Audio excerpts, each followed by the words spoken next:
Il est 18h15 à Niamey, c'est l'heure du forum du studio Kalangou. Madame, Monsieur, bonsoir et merci de votre fidélité au programme du studio Kalangou qui sont diffusés en direct par 52 radios partenaires dans toutes les 8 régions du Niger. Des programmes aussi disponibles sur notre page Facebook Studio Kalangou, notre site internet www.studiokalangou.org, sur WhatsApp et sur Twitter. Aujourd'hui, le forum du studio Kalangou a pour thème l'ensemencement des nuages, quel impact pour l'évolution de la campagne agro-silvopastorale 2022 au Niger. Le Niger a décidé de provoquer des pluies artificielles face à la sécheresse qui a engendré plusieurs années durant une série de crises alimentaires sévères dans ce pays aride où 80% de la population dépend d'une agriculture fluviale. Cette technique d'ensemencement des nuages permet d'augmenter les précipitations dans les régions agricoles touchées par la sécheresse. Avec nos invités, nous allons d'abord échanger sur les objectifs visés par les décideurs publics à travers la provocation des pluies. Ensuite, faire un état de lieu sur l'évolution de la campagne agro-silvopastorale 2022 au Niger. Pour ce faire, nous avons le plaisir de recevoir dans ce studio A Kachalou Gabtian Lanwa, directeur général de la météorologie nationale du Niger. Monsieur le directeur général, bonsoir. Bonsoir. Nous avons également Saleh Maman de la plateforme paysanne du Niger. Saleh Maman, bonsoir. Bonsoir. Nous avons également invité la direction générale de l'agriculture au ministère de l'Agriculture, mais aucun représentant n'a pris part à ce forum. Au microphone, je suis Mokhtar Hamadou.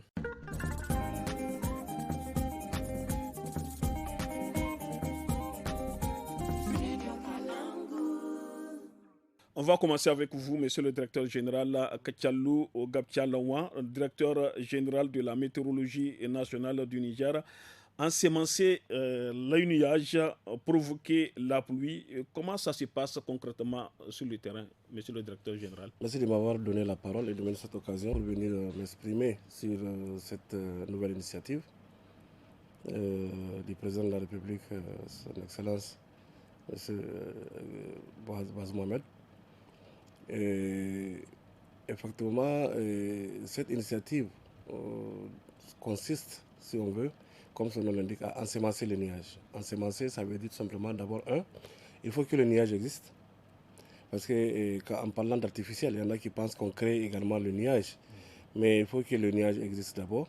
Et c'est sur ces nuages existants, n'est-ce pas, à un certain niveau de développement que nous intervenons. Et donc ici, généralement, il y a plusieurs façons de faire ces opérations, de façon générale. On peut le faire depuis le sol. Depuis le sol, c'est-à-dire à partir des générateurs qu'on place sur des montagnes ou bien même en tout cas au passage des systèmes des nuages pour que effectivement ça remonte dans le nuage. Et ça c'est un exemple que souvent le Maroc par exemple utilise dans son activité, n'est-ce pas, dans son nuage. Mais il y a aussi une autre façon de faire, c'est d'agir avec les avions. Donc des avions qui vont aller, n'est-ce pas, le nuage ciblé, aller, si vous voulez, injecter ces produits chimiques. Donc ce sont des sels minéraux en réalité. Ici, dans notre cas, nous utilisons l'iodure d'argent et le chlorure de calcium. Donc ce sont les deux là qu'on utilise. Et on agit alors soit en dessous du nuage, parce qu'en dessous du nuage, il y a des vents qui montent, qu'on appelle les vents ascendants. Donc une fois qu'on introduit les produits, les vents les entraînent à l'intérieur du nuage, et, ou bien carrément, ça dépend de ce qu'on veut, justement. On peut aller au-delà, au-dessus du nuage carrément. Et là également, on injecte ces produits-là depuis là-haut, donc dans le nuage. Donc, et c'est là. C'était pour, d'abord, peut-être il faut rappeler peut-être la formation du nuage pour pouvoir bien expliquer cette affaire-là. allez-y. C'est Les nuages que nous voyons, nous agisons souvent sur les nuages convectifs. Ce qu'on appelle les nuages convectifs, ce sont les nuages qui sont formés à partir de la convection. C'est-à-dire qu'il y a le soleil. Il faut d'abord qu'il y ait de l'air chargé d'humidité, donc la mousson. Le soleil qui doit arriver, et donc qui frappe et qui fait que l'air va se soulever, n'est-ce pas, devenant moins dense, aller donc en altitude. Une fois que ça atteint un certain niveau, avec la température qui baisse, et donc au fur et à mesure, nous atteignons un niveau où ça doit se condenser, donc de passer en vapeur donc, ou en liquide ou, si vous voulez, en petits cristaux de glace. Bon, pour se condenser et former un nuage, il faut forcément quelque chose. Il y a un ingrédient important que l'on appelle les noyaux de condensation. Monsieur le directeur, est-ce que ces genres de nuages, on peut les trouver dans toutes les 8 régions du Niger? Oui, mais évidemment, dans toute l'Afrique pratiquement. Parce que, surtout dans les zones tropicales, c'est l'activité convective. C'est pratiquement l'essentiel de nos nuages sont de ce type-là. Donc, pour là-dessus, il n'y a pas de problème.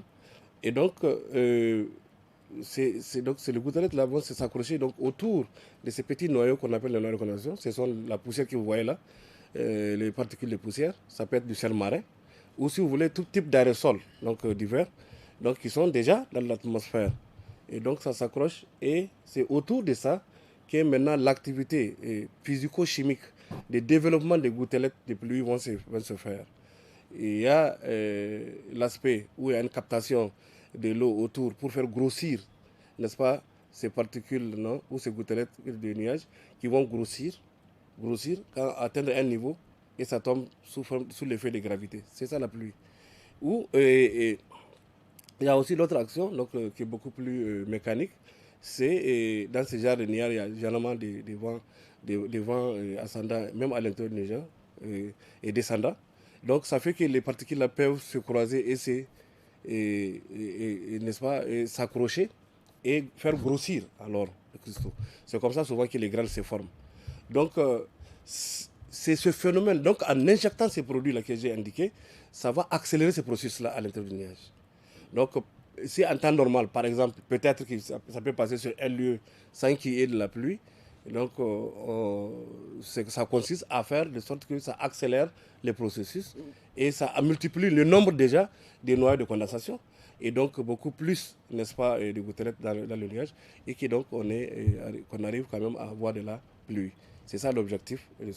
Mais cette méthode n'est pas faite seulement pour la pluie. On peut, par exemple, dans les pays, dans les zones tempérées, où leur problème ce n'est pas la sécheresse, c'est plutôt la grêle par exemple. On peut introduire ce genre de choses pour que par compétition on arrive à réduire par exemple le diamètre des grêles et que ça devienne des petits cristaux qui ne peuvent pas endommager les cultures. Parce que leur problème là-bas c'est surtout ça. Donc voilà si on veut à quoi cela consiste. Monsieur le directeur général, est-ce que c'est un procédé nouveau ici au Niger? Bon, en tout cas, nous n'étions pas là, où on n'a pas. Bon, on était là, on était peut-être très petits, mais ça s'est déjà passé au Niger, dans les années 70. Avec Djori Hamani. Djori jusqu'à Kunche, donc jusqu'à disons 72, jusqu'à 74, comme ça. Dans les parages là, nous avons en tout cas des documents au niveau de la direction de la météorologie nationale, et qui sont encore là, de ces activités-là menées. Donc, oui, il y a eu déjà des opérations, mais c'est assez lointain. Et c'est plus de combien d'années maintenant? Pratiquement plus de 40 ans, 50 ans. Donc c'est assez ancien. Monsieur le directeur général, à quelle période de l'année faut-il ensemencer des nuages ou provoquer des pluies? Bon, c'est durant toute la période de la saison. Dès lors que nous avons des nuages qui se forment, n'est-ce pas? Et donc on peut effectivement procéder à cette opération-là. Cette pratique n'a-t-elle pas de conséquences néfastes sur l'environnement? Oui, et par exemple, pour ce qui est par exemple, de chlorure de calcium, il n'y a aucun effet négatif. Même pour l'iodure d'argent, il est nocif que quand c'est en très grande quantité. Donc pour les quantités qu'on utilise, vraiment, il n'y a pas de problème sur l'environnement. Et c'est pourquoi autour de l'équipe, n'est-ce pas, qui fait, parce que cette année, on peut considérer ça comme une phase test. D'accord? Une phase, ça veut dire que ça va être continuel au fur et à mesure. Ça, c'est au-dessus de mes trucs de le dire. Je ne suis vraiment pas habilité à dire ça. Mais pour moi, nous avons une responsabilité. Nous coordonnons les activités. et nous voulons nous assurer que cette opération est faite de la meilleure des façons. Donc ça, c'est ce que moi je peux dire. Et je peux dire effectivement que ça s'est en tout cas passé jusque-là de la meilleure des façons. Voilà ce que je peux dire là. Le coût d'une pluie, de la provocation d'une pluie varie de combien à combien par exemple? Bon, on aurait pu venir peut-être avec les techniciens de la compagnie. Ils sont mieux indiqués pour dire vraiment donner ce genre d'informations. Merci beaucoup, monsieur le directeur général. On va revenir vers vous. Encore le temps de donner la parole à Saleh Mamana de la plateforme paysanne. Saleh Mamana, que peut-on retenir au sujet de l'évolution de la campagne agro-silvopastorale 2022 au Niger? Ok, merci bien, monsieur Mokhtar. En tout cas, je remercie le studio Kalangu de l'opportunité qu'il nous donne en tout cas à participer à ces forums. Merci aussi. Ok. En tout cas, les informations que nous avons reçues, en tout cas de la part des producteurs, c'est que cette année, vraiment, globalement, on peut dire que en tout cas, la saison pluvieuse, elle est très bonne. Elle est très bonne, sauf que, effectivement, au début du mois d'août, les gens, surtout de la région de Maradi, en tout cas, les gens avaient commencé à alerter un peu l'apparition des attaques des criquets. Mais en tout cas. Même vers Tanout, dans la région des Andes. Voilà, même vers Tanout. En tout cas, c'est le seul, quand même, je pense, incident qu'on a pu, en tout cas, relever. Mais sinon, les informations qu'on a actuellement, c'est que la campagne se déroule normalement, que, bon, on attend, disons, à la fin pour faire l'évaluation, pour voir, en tout cas, ce que ça a donné. M. Saleh Mamana, cette tendance apporte-t-elle de l'espoir d'une meilleure campagne agricole 2022 comparativement à l'année dernière?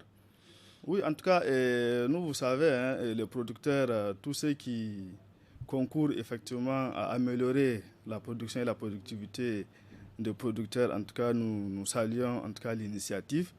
Pour l'instant, je dirais que c'est très tôt un peu, en tout cas, d'évaluer le fait escompté, en tout cas, de cette initiative. Dès lors que déjà les prévisions météorologiques, ils avaient en tout cas prévu que cette année, la campagne en tout cas de cette année sera un peu humide et excédentaire. Donc, je pense que, en tout cas, ceux qui ne sont pas pour l'instant bien informés de cette initiative, ils peuvent toujours penser que c'est toujours, en tout cas, les prévisions météorologiques initiales. C'est ça, en tout cas, c'est le résultat qui continue. Donc, nous pensons qu'effectivement, il y a, notamment de la région de Niamey, on avait commencé à enregistrer, en tout cas, des périodes de sécheresse, jusqu'à ce que nous avons commencé à enregistrer, en tout cas, des grandes quantités de pluie. C'est en ce moment-là que nous avions appris qu'effectivement, il y a des initiatives d'ensemencement des nuages qui avaient déjà commencé, notamment à partir de Zander. Donc, en tout cas, l'évolution actuelle, en tout cas, les tendances actuelles, en tout cas, nous donnent l'espoir que la campagne sera globalement satisfaisante. Saleh Mamana, quelle est la situation et quelles sont les difficultés que rencontrent les agriculteurs? Ça ne se passe pas sans difficulté. Oui, ça ne se passe pas sans difficulté. Donc, vous savez, normalement, la première difficulté, effectivement, pendant la saison pluvieuse, vous n'êtes pas sans savoir que nous sommes dans un contexte de changement climatique. Ce qui impacte les Niger, c'est surtout la sécheresse et les inondations. Donc, en tout cas, la première difficulté, c'est qu'effectivement, c'est la sécheresse. La sécheresse, nous pensons que cette année, c'est un peu, en tout cas, atténué du fait de l'intervention, en tout cas, de cette initiative. Mais nous subissons maintenant les effets des inondations.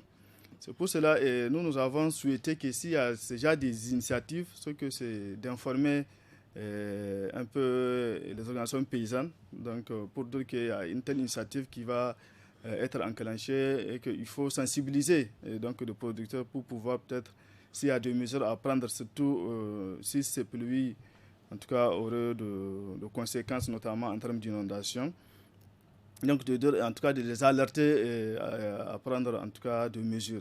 En tout cas, l'impact qu'on a effectivement, les informations qu'on a, c'est que c'est les inondations cette année qui ont fait, en tout cas, plus de dégâts. Vous avez suivi avec nous, effectivement, le point de presse ou la déclaration du ministre des Actions humanitaires. qui a relevé que vraiment il y a un fort, en tout cas, dégâts en termes de champs qui ont été complètement inondés, et des sinistrés, puis de maisons qui sont tombées. Et vraiment, c'est ça l'impact, effectivement, disons, négatif de cette situation. Salim Maman de la plateforme paysanne, au stade actuel de l'évolution des cultures, quelles sont les recommandations particulières ou conseils à l'endroit des agriculteurs pour un meilleur rendement? Oui, en tout cas, le conseil, c'est que nous disons aux producteurs, effectivement, d'accélérer, effectivement, surtout, disons, en tout cas, de fluctuer la récolte. Effectivement, nous avons vu dans certaines régions, effectivement, il y a des pluies répétitives jusqu'à les gens n'ont pas pu aller récolter, bien que le mûle est arrivé à maturité.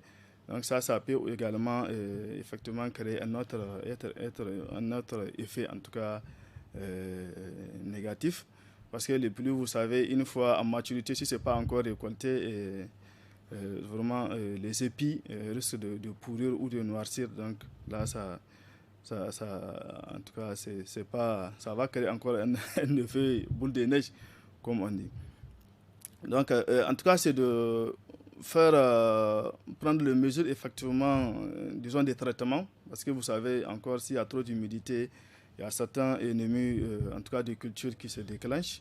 Donc là, c'est une mesure conjointe avec le gouvernement. Il faut que les directions de protection phytosanitaire accélèrent effectivement à traiter ou à donner en tout cas de conseils pour pouvoir traiter les cultures qui sont déjà infectées ou infestées. Donc voilà quelques... En tout cas. Monsieur Salem Amanda, ça fait quand même quelques années que le gouvernement nigérien encourage l'introduction ou bien l'utilisation des semences de variétés améliorées. Est-ce que cette utilisation a commencé à donner des résultats? Est-ce que ça a porté des fruits? Oui, effectivement, les gens sont conscients que maintenant, avec les changements climatiques, il faut effectivement changer de pratique. De pratique, effectivement, que ce soit en termes d'utilisation de semences, que ce soit même en termes de pratique culturelle. Donc, il faut vraiment il faut voir comment, en tout cas, il faut changer. Vous savez, un peu, les difficultés, c'est que souvent, les semences améliorées, c'est que souvent, c'est la cherté et l'accessibilité. Effectivement, il y a disons, des partenaires techniques qui donnent ou distribuent ces semences-là. Et même l'État fournit des efforts.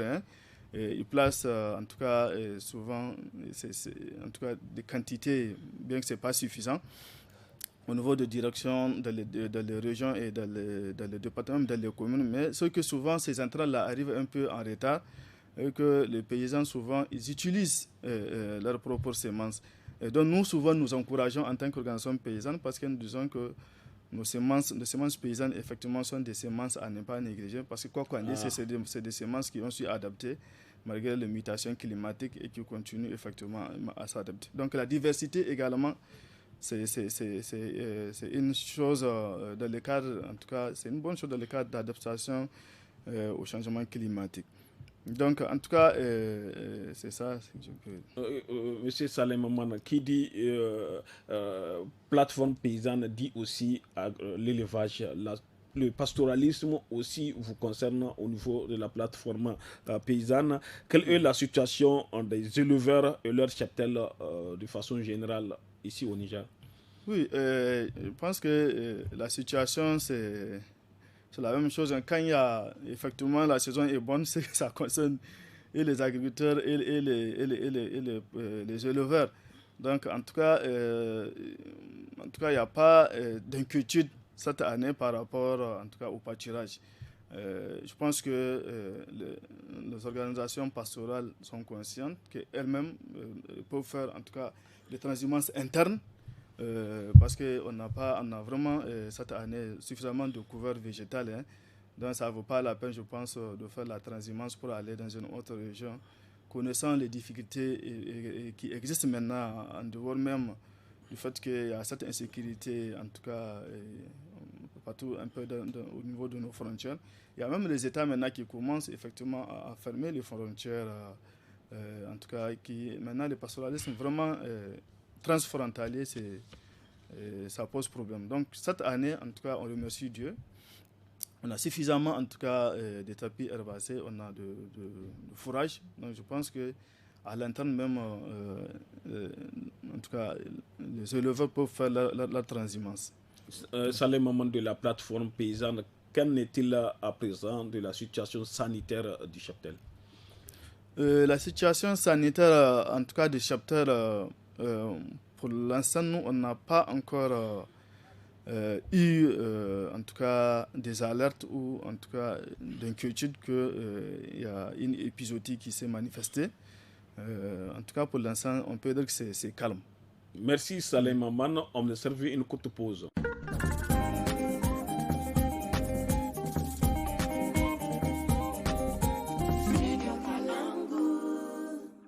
Monsieur le directeur général de la Direction générale de la météorologie nationale du Niger, Kachalou Gabtian Lawan, on revient encore vers vous.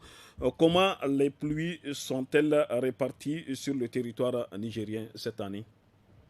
Ok, merci bien. Bon, de façon générale, il faut déjà dire que à ce stade-là où nous avons quand même des excédents pluviométriques sur la majeure partie du pays.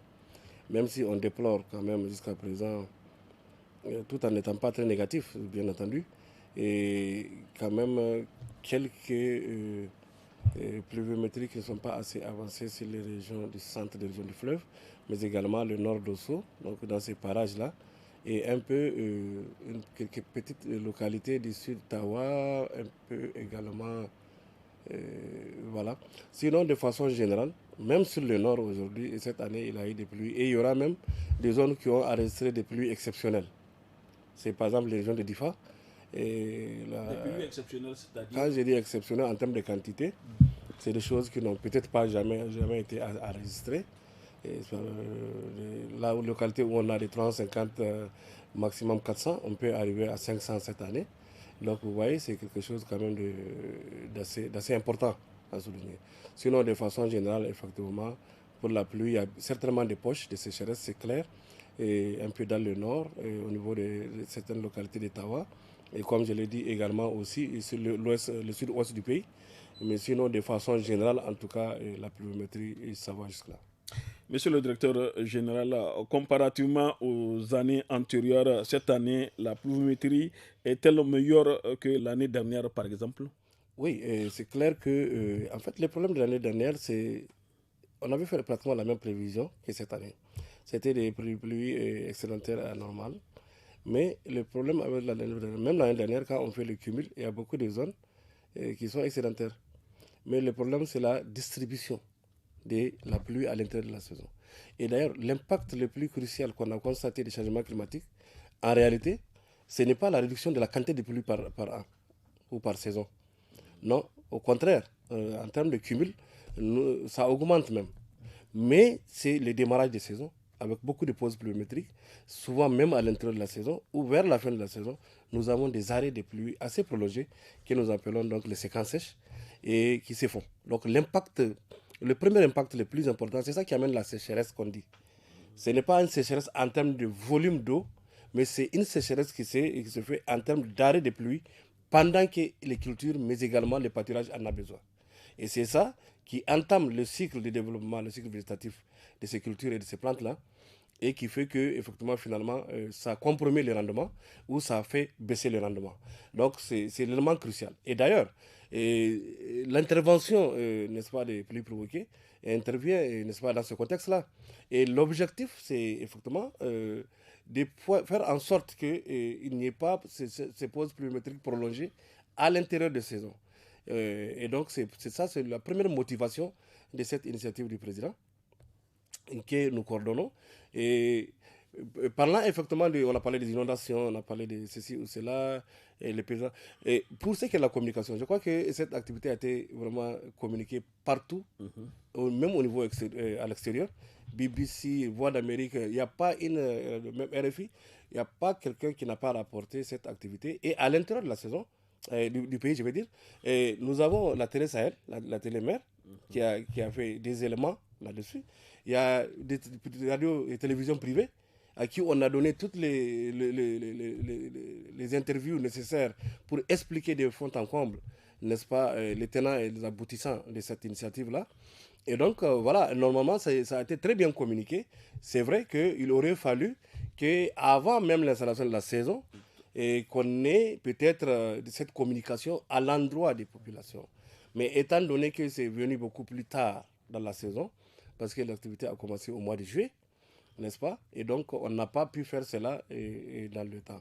Et comme c'est aussi, on peut même qualifier ça de phase test cette année, et donc, on n'a pas eu à faire ça avant l'installation de la campagne.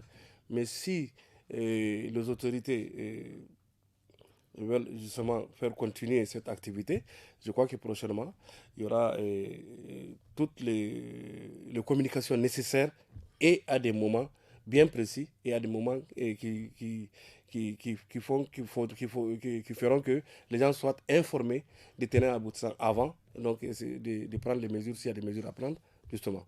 Mais pour ce qui est des inondations, vous savez qu'au niveau de la direction de la météorologie nationale, nous suivons le temps. Chaque heure qui passe, nous regardons le ciel. Et donc, nous savons exactement là où nous avons, par exemple, beaucoup d'inondations.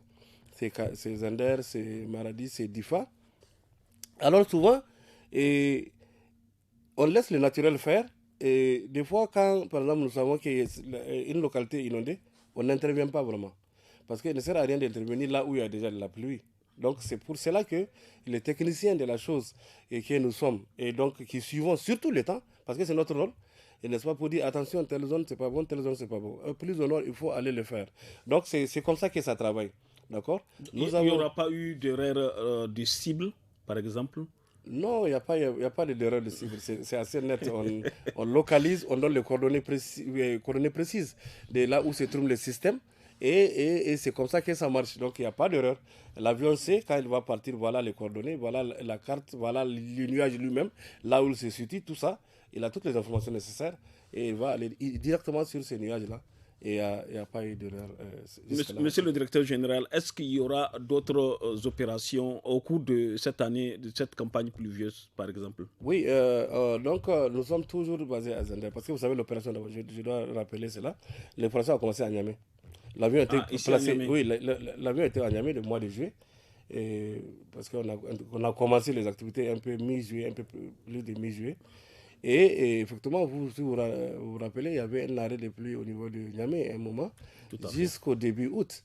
Et la première pluie qui est arrivée, effectivement, c'était un système qui était à la frontière Tawa, Tilaberi, Mali, qu'on a ensemencé dans sa partie sud et qui, heureusement, par la grâce de Dieu, le système est revenu et on a eu les premières pluies qui ont interrompu les arrêts de plus de 2 semaines pratiquement qui se faisaient à Niamey.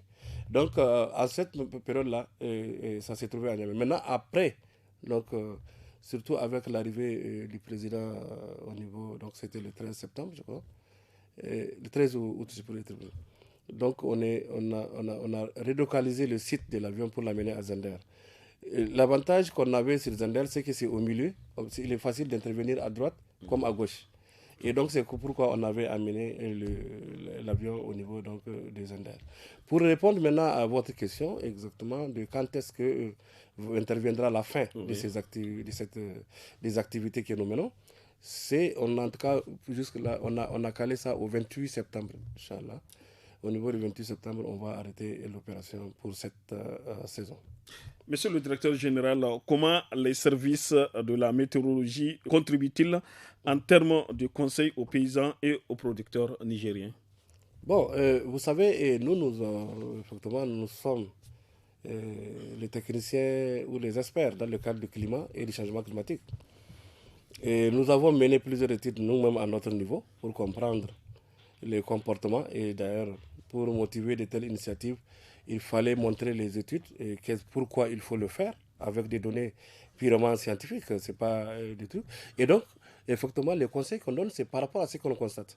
Aujourd'hui, quand nous prenons par exemple, nous savons que la zone qui devient la plus problématique en termes de démarrage de saison, par exemple, c'est la zone ouest, selon nos études. Et la zone ouest vers Tilaberi. Donc, si on veut Tilaberi jusqu'à Dosso, jusqu'à Sud Tawa, n'est-ce pas, globalement, mais il y a d'autres localités un peu.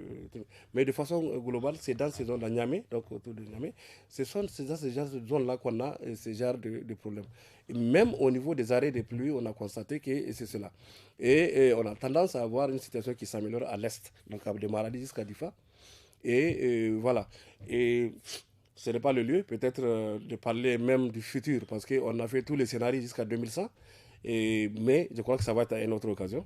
Mais en tout cas, ce qui est constaté déjà, nous, on travaille par exemple avec certains partenaires comme le PAM aujourd'hui, sur le 13 programme alimentaire mondial, on travaille sur 13 communes, n'est-ce pas, qui sont couvertes par le PAM.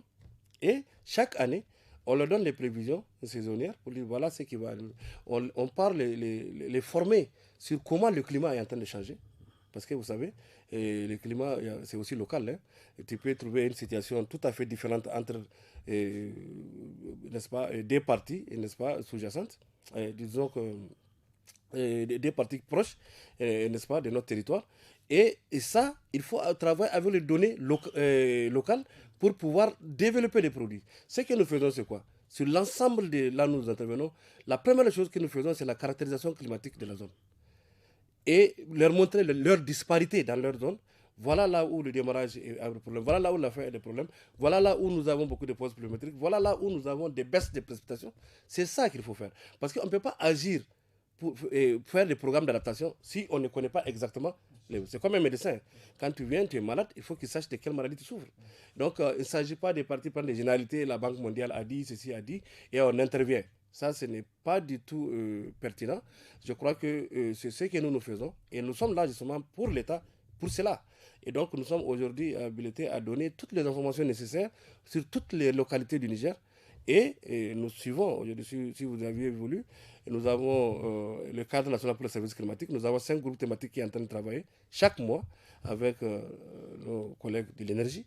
Nos collègues, donc climat-énergie, le premier groupe. Deuxième groupe, climat, agriculture, sécurité alimentaire, l'agriculture. Et à nos jours, nous avons le dernier bulletin, si vous voulez, vous pouvez y accéder. Toute la situation du Niger, de la saison du début jusqu'à aujourd'hui, jusqu'à la première, disons, jusqu'à la fin août, on les a là-bas, et même jusqu'à, n'est-ce pas, voilà. Et les perspectives pour le mois de septembre. Et nous avons climat santé, nous travaillons généralement sur les palus cette année. Et les palus, on suit les palus effectivement son développement et on donne des avis et conseils dans les zones où nous pensons que le risque est élevé. Mais c'est nouveau ça là? Non, c'est toujours avec le soutien du PAM. Et le cadre national pour le service climatique a été mis en place depuis 2012. Nous sommes pratiquement les premiers pays d'Afrique à mettre en place le cadre national pour le service climatique qui depuis 2009, quand ça a été demandé, n'est-ce pas, au niveau, donc, à la conférence sur le climat qui s'est tenue donc, en 2009, où le cadre mondial pour les services climatiques a été initié et qu'il devrait y avoir des ramifications dans tous les pays au niveau régional, mais également au niveau national. Et donc, nous étions pratiquement les premiers à mettre en place ce cadre-là, mais vous savez, c'est le financement pour pouvoir travailler, donc c'était un problème. On a développé beaucoup de procédures et tout ça. Malheureusement, il va falloir, jusque-là, ça devrait être un truc souverain où l'État s'en occupe pour faire un minimum. Mais je crois qu'il n'y a rien de perdu. On va arriver éventuellement à cela. Mais ce sont les projets, ce sont les partenaires qui, pour le moment, nous soutiennent. Et c'est comme ça que le PAM, depuis 3 ans maintenant, nous permet effectivement de travailler sous la coordination de la direction de la météorologie nationale avec tous ces beaux mondes-là, de l'énergie, de l'agriculture, des ressources en eau, parce qu'il y a un groupe climat et ressources en eau, climat, agriculture, climat et santé, climat, énergie, où nous avons travaillé par exemple sur les énergies solaires, qu'est-ce qui les a tenus, et pendant les périodes, pourquoi on a moins d'énergie, tout ça là. Tout ça, c'est climat. C'est le climat qui affecte tous ces secteurs-là. Et donc, il fallait qu'on se retrouve pour travailler ensemble. Et il y a aussi le groupe climat, réduction des risques de catastrophes, où le point focal là, c'est le SAP. Pour l'agriculture, c'est la direction générale de l'agriculture. L'énergie, c'est au niveau donc, de l'énergie. Les sources en eau, c'est l'hydrologie. Et nous avons la santé, effectivement, ceux qui s'occupent de l'épidémiologie. Donc, ils sont les points focaux, volets secteurs, mais toujours avec, n'est-ce pas, un point focal climat, qui est la direction de la météorologie nationale. Et donc ça, les bulletins sont libres, hein, vous pouvez y accéder, les exploiter comme vous voulez. Et toutes les questions que vous posez aujourd'hui sur l'agriculture et le pâturage, tout ça là, toutes les informations sont dans ce bulletin-là. Okay. Merci beaucoup, monsieur le directeur général. Là, on va revenir vers Salem Aman. Et Salem Aman de la plateforme paysanne, comment vos services, la plateforme paysanne, contribue-t-elle en termes d'encadrement, appui aux paysans pour des bonnes récoltes? Oui, merci, monsieur Mokhtar. En fait, vous savez, la plateforme paysanne, c'est un cadre de concertation qui est basé sur 13 organisations paysannes fêtières. Donc, ça veut dire que la plateforme paysanne a, en plus de ces organisations paysannes qui sont dans l'ensemble des régions, nous avons des coordinations régionales, départementales et communales. Donc, nous avons un dispositif, en tout cas un peu qui nous permet d'être en tout cas à côté de paysans. On a de formateurs ou de paysans relais, donc des paysans qui sont en tout cas bien en tout cas formés, qu'on appelle des animateurs, qui sont à côté effectivement de paysans qui leur donnent des conseils. Nous avons également un dispositif de suivi des exploitations familiales, donc qui nous permet effectivement de suivre un peu les performances des exploitations familiales. À travers des champs écoles? Oui, c'est que le dispositif, c'est ce qu'on appelle, c'est comme si c'est un observatoire, c'est comme si c'est un miroir. Ça veut dire que c'est basé sur les animateurs endogènes qui, en tout cas, qui suivent toute une famille. Hein, donc, pour voir, on peut évaluer ou suivre certains indicateurs, voir effectivement cette famille en termes de couverture alimentaire, c'est-à-dire sa propre production, ça lui a couvert combien de mois en termes de consommation. Et est-ce que sa propre production lui permet d'atteindre 12 mois, 6 mois et choses. Et le reste de l'année, comment en tout cas la famille s'adapte ou quelle stratégie. Donc nous avons vraiment tous ces dispositifs et nous essayons, en tout cas, d'apporter des conseils, que ce soit des conseils effectivement en termes de production, en tout cas comment améliorer la production, et même en termes de conseils, en tout cas d'orientation et de plaidoyer. Donc aujourd'hui, là où nous intervenons, parce que le dispositif n'est pas pour l'instant couvert, en tout cas l'ensemble de régions, mais nous sommes en tout cas à mesure de dire à l'État, si vous allez intervenir, voilà telle famille qui est dans telle situation. Donc vraiment, ça c'est un dispositif que nous avons au niveau de la plateforme paysanne. Salem Maman, les conflits entre agriculteurs et éleveurs sont les plus récurrents en cette période. Comment faire pour éviter ou les minimiser? Oui, en tout cas, c'est pour cela hein, la plateforme paysanne dit un cadre de constatation, en tout cas, parce que ça regroupe les organisations en tout cas d'agriculture, donc qui sont purement de l'agriculture, et vous avez des agro-pasteurs et vous avez des pasteurs. Donc vraiment, la première des choses, c'est quoi? C'est le dialogue. Nous disons toujours, en tout cas, que ce soit les agriculteurs. En tout cas, aujourd'hui, tu ne peux pas dissocier qui est agriculteur, tout le monde est agriculteur, tout le monde est éleveur. Selon nous. Parce que la plupart maintenant, même quand tu regardes un peu, même les animaux, c'est pour qui? C'est surtout la majorité, quand tu vois, c'est les agriculteurs hein, qui donnent leurs choses, leur bétail aux éleveurs. Quand tu regardes souvent, quand tu fais un bon diagnostic, tu vas constater que l'éleveur n'a rien. Donc, c'est toujours nous dans nous. Donc, vraiment, c'est ça que nous conseillons, c'est le dialogue, en tout cas, de concertation entre nous. Et chaque fois, en tout cas, c'est ça que nous promettions, que ce soit au niveau national ou au niveau de région. Oui, mais est-ce que le phénomène est en baisse au Niger, le phénomène, le conflit entre l'agriculture? Je pense que le phénomène est en baisse. Et il faut savoir qu'il y a des accélérateurs de conflit. Hein. Toujours nous revenons sur les changements climatiques avec maintenant la réflexion de ressources. Donc ça fait que effectivement,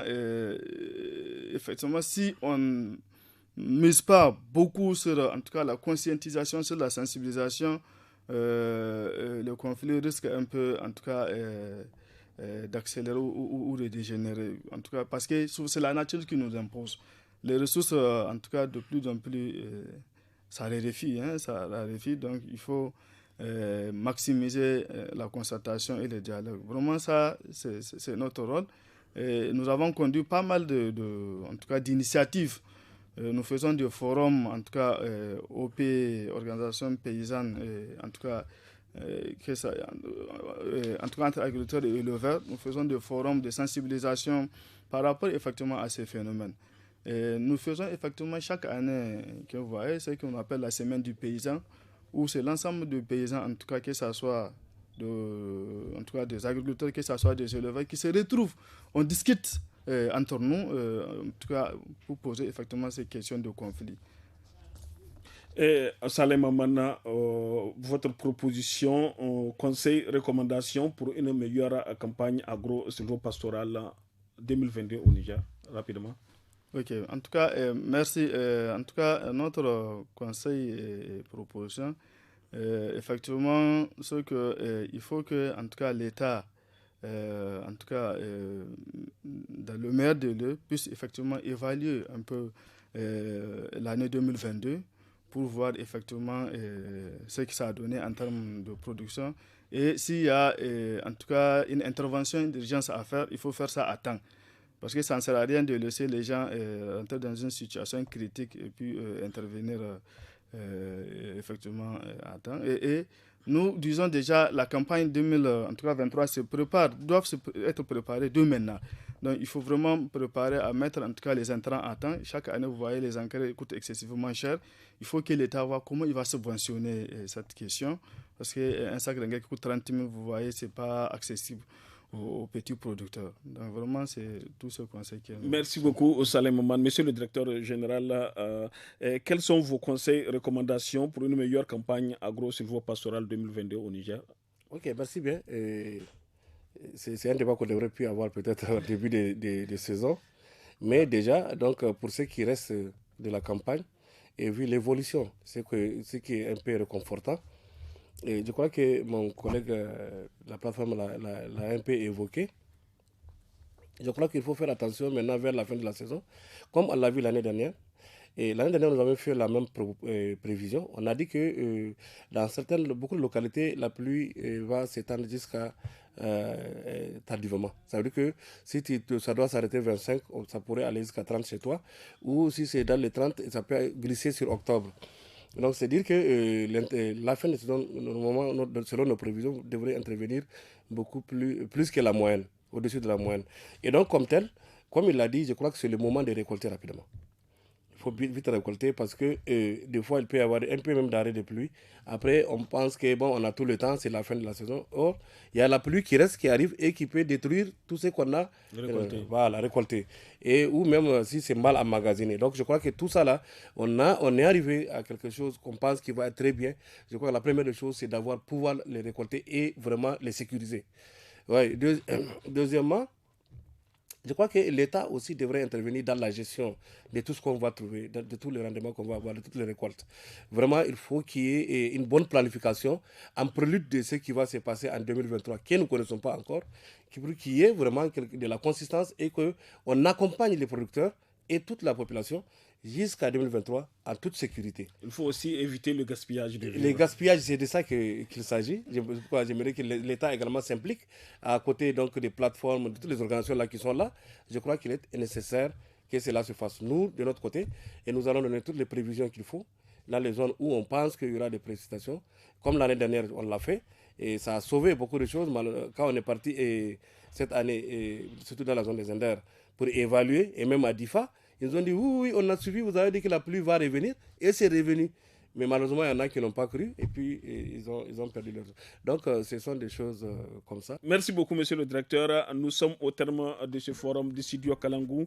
Nous avons eu le plaisir de recevoir Kachalou Gaptia Langwan, directeur général de la météorologie nationale du Niger. Saleh Maman de la plateforme paysanne du Niger. Je rappelle que nous avions également invité la direction générale de l'agriculture au ministère de l'Agriculture, mais aucun représentant n'a pris part à ce forum. Merci à nos invités et à vous tous pour votre fidélité au programme du studio Kalangou qui vous parviennent grâce à nos 52 radios partenaires. Merci aussi à la technique côté son assurée par Issa Lawali et à la réalisation Mustapha Ayouba. Merci, au revoir.